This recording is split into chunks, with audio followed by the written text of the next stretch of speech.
মুর্শিদাবাদ লোকসভা কেন্দ্রে আইএসএফ প্রার্থী হাবিব শেখকে আজ রানীনগর 2 নম্বর ব্লকের দৌলতপুর এলাকায় দেখা যায় ভোট প্রচার করতে। সাধারণ মানুষকে তাদের ইন্ডিয়ান সেকুলার ফ্রন্টের সমস্ত কিছু বিস্তারিত জানান এবং ইন্ডিয়ান সেকুলার ফ্রন্ট তথা আইএসএফে ভোট দেওয়ার কথা বলেন। পাশাপাশি আরও বলেন, দুর্নীতির বিরুদ্ধে লড়ছে আমাদের ভাইজান, তাই তিনারা হাত শক্ত করতে আমরা সকলে আইএসএফে ভোট দিয়ে আমাদের ভাইজানের হাত শক্ত করব। তবে আজ দৌলতপুর এলাকায় আইএসএফের প্রার্থী হাবিব শেখকে আশীর্বাদ করেন সাধারণ মানুষ এবং তাদের মাননীয় প্রার্থী হাবিব সাহেবকে মাল্যদান করে বরণ করছে ইন্ডিয়ান সেকুলার ফ্রন্টের কর্মীরা। এখানে উপস্থিত ছিলেন মুর্শিদাবাদ লোকসভার আইএসএফ প্রার্থী হাবিব শেখ, রানীনগর 2 নম্বর ব্লকের আইএসএফের ব্লক সভাপতি আব্দুস সামিম ও আরও অন্যান্য কর্মী ও নেতৃগণ। তবে আমরা শুনব বিস্তারিত। ইব্রাহিম শেখের রিপোর্ট, খবর 24। আজকে র্যালির উদ্দেশ্য হচ্ছে 2024 মুর্শিদাবাদ লোকসভার প্রচার উপলক্ষে আমি মুর্শিদাবাদ লোকসভার প্রার্থী ইন্ডিয়ান সেকুলার ফ্রন্ট আইএসএফের এই উপলক্ষে আমরা মানুষকে সচেতন করছি যে একটা দুর্নীতিমুক্ত মুর্শিদাবাদ গড়ার জন্যে, এই স্বচ্ছ সমাজ গড়ার জন্যে Indian secular front Naushad Siddiqui ভাইজানের প্রার্থী আমি এই মুর্শিদাবাদ লোকসভায় দাঁড়িয়েছি।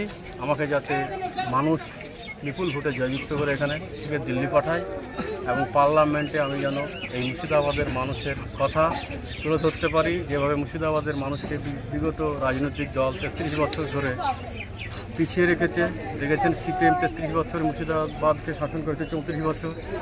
বর্তমান শাসক দল 13 বছর শাসন করছে, কিন্তু আমাদের এই মুর্শিদাবাদের মানুষকে দিনের পর দিন অন্ধকারের দিকে ঠেলে দিচ্ছে।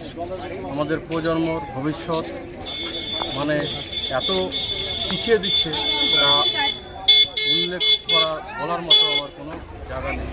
তাই মানুষকে সচেতন করছি, মানুষের জোট করতে বলছি এবং দুর্নীতিমুক্ত মুর্শিদাবাদ গড়ার জন্য যাতে সকল ঐক্যবদ্ধ হয় এবং ইন্ডিয়ান সেকুলার ফ্রন্টের প্রার্থী আইএসএফকে খামচিহ্নে ভোট দিয়ে যাতে বিপুল ভোটে জয়যুক্ত করে দিল্লি পাঠায়, সেই উপলক্ষে আমরা আজকে পথসভা করলাম। ইসলামপুর, টেকা, রায়পুর অঞ্চল থেকে নিয়ে দৌলতপুর থেকে রঘুনাথপুর পর্যন্ত রায়নগর 1 ব্লক এবং মানুষের যে হারে কেমন সাড়া পেলেন মানুষের কেমন ব্যাপক সাড়া, মানুষের যে হারে সাড়া দিচ্ছে, মানুষের এইভাবে যদি ভোট ব্যাংকে ঠিকভাবে ভোটটা দিতে পারে ইন্ডিয়ান সেকুলার ফ্রন্ট এখানে বিপুল ভোটে জয়ী হবে, এটা আমরা খুব আশাবাদী।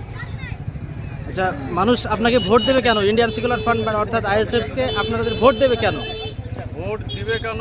মানুষ বিগত দেখেন 34 বছর বাম সরকারকে দেখেছে, বর্তমান তৃণমূল সরকারকে 13 বছর দেখছে। আমাদের মুর্শিদাবাদের মানুষকে লেবারের কারখানায় পরিণত করেছে। আজকে আমাদের এখানকার মানুষ ভিন রাজ্যে কাজে যাচ্ছে, সে হয়তো মিস্ত্রির কাজ করতে গিয়ে, রাজমিস্ত্রির কাজ করতে গিয়ে 3 তলা ভাড়ার থেকে পুড়ে মারা যাচ্ছে।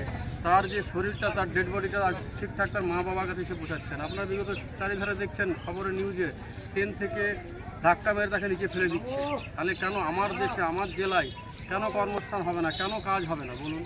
আমাদের শহর বাংলা, বিহার, উড়িষ্যার রাজধানী মুর্শিদাবাদ জেলা। এই জেলা নবাবের জেলা ছিল, যেটা বাংলা, বিহার, উড়িষ্যার রাজধানী নামে পরিচিত ছিল। বাংলা সহ বিভিন্ন রাজ্য, ভিন দেশ, ইন্টারন্যাশনাল দেশ যেগুলো আছে, তারাই মুর্শিদাবাদকে এক নামে ডাকত। সেই মুর্শিদাবাদকে আজ লেবারের কারখানায় পরিণত করেছে। বিদেশে কাজ করতে গেলে মুর্শিদাবাদের নাম বলে ওখানে তো লেবারের কারখানা। এটা পরিবর্তন আনতে চাইছি, কারণ এটা আমাদের ভবিষ্যৎ, আমাদের ছেলেমেয়ের ভবিষ্যৎ, তার প্রজন্ম অন্ধকারের দিকে দিনের পর দিন চলে যাচ্ছে। সেই জন্য মানুষ জাগছে এবং মানুষ বুঝতে শিখেছে যে বিভিন্ন রাজনৈতিক দল মুর্শিদাবাদ মানুষকে ভোট ব্যাংক হিসেবে ব্যবহার করে।